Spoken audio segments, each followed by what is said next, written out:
Olá pessoal, tudo bem? Meu nome é Angeline e eu estou aqui hoje com a minha colega a doutora Daniela para responder algumas questões sobre contratos de crédito, em especial em situações que eles são pactuados de forma remota, seja por telefone, aplicativo, e também informá-los de algumas disposições que vieram com a Lei do Superendividamento e com a Lei Geral de Proteção de Dados, que também são importantes para que vocês entendam o contexto de licitude dessas contratações. Na semana passada nós abrimos uma caixinha de questionamentos no Instagram do BVK Advogados e vocês interagiram bastante e nos fizeram alguns questionamentos que são muito importantes. Nós selecionamos alguns e vamos responder eles aqui para vocês. Vamos começar pela mais importante delas. O que é proibido na hora de ofertar o crédito? Bom, hoje em dia se criou um padrão de conduta agressivo por parte de algumas financeiras no sentido de prometer a concessão de um crédito fácil para o consumidor. Ou seja, essas empresas elas prometem a concessão de crédito para os negativados, sem consulta do nome do consumidor aos órgãos de proteção ao crédito. Então a lei do superendividamento visa justamente evitar que essa oferta de crédito fácil leve esse consumidor a chegar numa situação insustentável de superendividamento. Então a lei veda que essas empresas que concedem crédito omitam informações do consumidor, insiram cláusulas que impeçam esse consumidor de ter ciência plena dos riscos dessa contratação ou que de qualquer forma induzam ou pressionem esse consumidor a contratar um crédito, justamente para evitar que o consumidor contrate esse crédito sem estar plenamente ciente dos riscos dessa contratação e de fato o que pode acontecer caso ele não consiga arcar com esse contrato e acabe majorando essa situação de endividamento que torne essa situação tão insustentável a ponto de que esse consumidor não consiga garantir o seu mínimo existencial. E caso o consumidor acabe efetivamente tendo esses direitos violados, né? Alguma instituição financeira não observe essas diretrizes, o que ele pode fazer?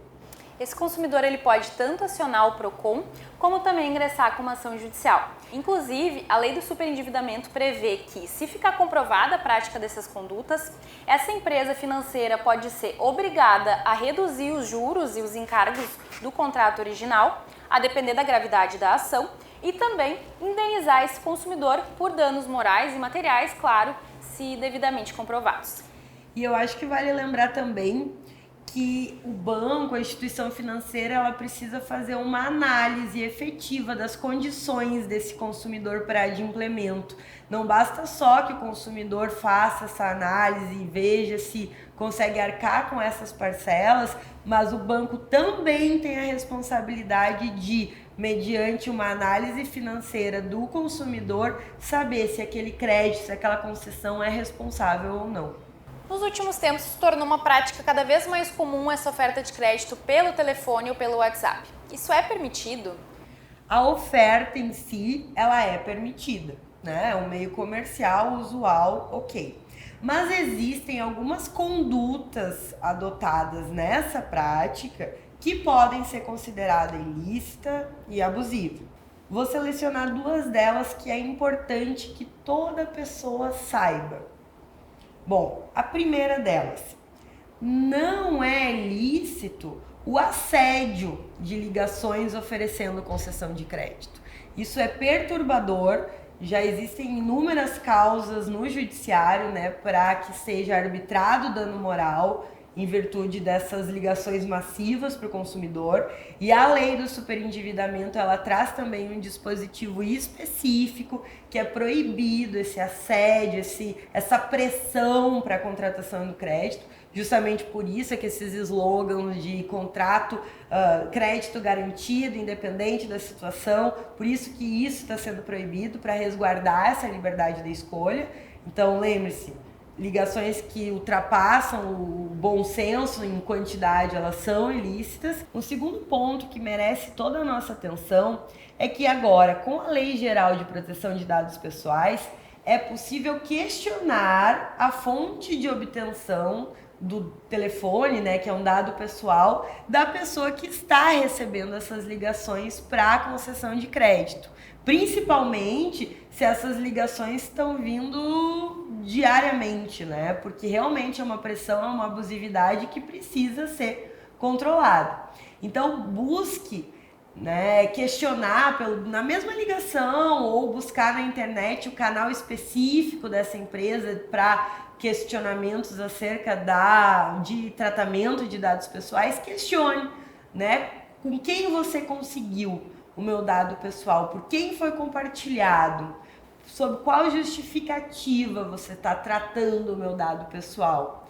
Por quê? Porque você pode se opor a esse tratamento e com isso ter o seu dado excluído. Como a gente vem de uma cultura de falta de regulamentação e compartilhamento indevido de dados pessoais, ter essa noção de quais são as empresas que possuem esse nosso contato é fundamental para diminuir essas ligações comerciais que não é nem beiram ao assédio, que são assédio puro e que acabam deixando pessoas vulneráveis, como idosos, né, pessoas que não possuem compreensão contratual, ainda mais expostos a essas chances de superendividamento. Essa próxima pergunta aqui, ela é muito importante, ela vai ao encontro daquilo que a gente estava conversando. Contratei um empréstimo por telefone e me arrependi. Tem alguma coisa que eu posso fazer? Sim, esse consumidor que se arrependeu dessa contratação, ele tem 7 dias para pedir o cancelamento dessa operação. Isso porque o Código de Defesa do Consumidor prevê o direito de arrependimento ao consumidor que adquiriu algum produto ou serviço fora do estabelecimento comercial. Então, esse consumidor pode entrar em contato com a instituição financeira pedindo o cancelamento desse empréstimo, desde que respeitado o prazo de 7 dias, e esse pedido pode ser feito tanto presencialmente quanto por e-mail ou por telefone, mas é importante anotar o protocolo de atendimento, porque caso essa empresa se negue a cancelar essa operação, você possa ingressar então ou com uma reclamação formal no Procon ou até mesmo com uma ação judicial para pedir o cancelamento do empréstimo. E se eu estou sendo cobrado por um empréstimo que eu não contratei, o que eu posso fazer? Infelizmente, casos como esses são muito comuns, especialmente se tratando dos aposentados. Então, se você verificar no seu extrato bancário ou no extrato da aposentadoria que ali está sendo descontado algum empréstimo que você não contratou, é possível realizar uma reclamação junto a essa instituição financeira, pedindo o cancelamento desses descontos e a restituição dos valores eventualmente até então descontados. E também você pode realizar uma reclamação junto ao Banco Central e à ouvidoria do INSS. Se essa empresa se negar a efetuar o cancelamento desse empréstimo, você pode inclusive ingressar com uma ação judicial pedindo a restituição em dobro desses valores que foram descontados indevidamente. Quais os cuidados que o consumidor deve ter na hora de contratar um empréstimo? Com certeza, o consumidor deve buscar informação. E é isso, basicamente, que a lei do superendividamento promove, a boa informação para que o crédito só seja contratado quando efetivamente aquele consumidor possui condições de adimpli-lo. Como eu busco essa boa informação? Qual é essa boa informação?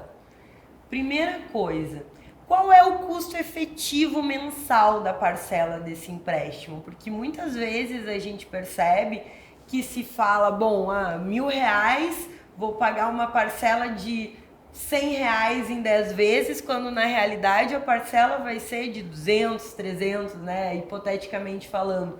Então é esse que é o custo mensal efetivo que deve ser informado, para se perceber se existe condições ou não de colocar aquele débito, junto com os demais custos mensais do consumidor. Custo total do empréstimo também precisa vir especificado, no contrato. É importantíssimo e é dever, da instituição financeira fornecer uma cópia desse contrato para que o consumidor, ainda que se contrate por telefone, por exemplo, possa ter registrado se é efetivamente aquela taxa de juros que foi a negociada, Então, esses cuidados são importantes. É interessante que se compare taxas de juros, É muito diferente as taxas praticadas. Se possível, se tiver acesso a um advogado de confiança, verificar se essas taxas estão dentro daquilo que efetivamente pode ser praticado pelo mercado. Então, assim, buscar a boa informação para ter certeza que aquilo vai vir para colaborar, que aquela concessão de crédito vai vir para ajudar e não para tomar o mínimo existencial, aquele valor, aquela reserva que a gente precisa para viver com dignidade. Gostou do nosso conteúdo? Se inscreva no nosso canal no YouTube e nos acompanhe nas redes sociais. E fique à vontade para sugerir temas, mandar dúvidas. A gente está aqui para trazer a informação que vocês precisam para facilitar o cotidiano de todo mundo que nos assiste.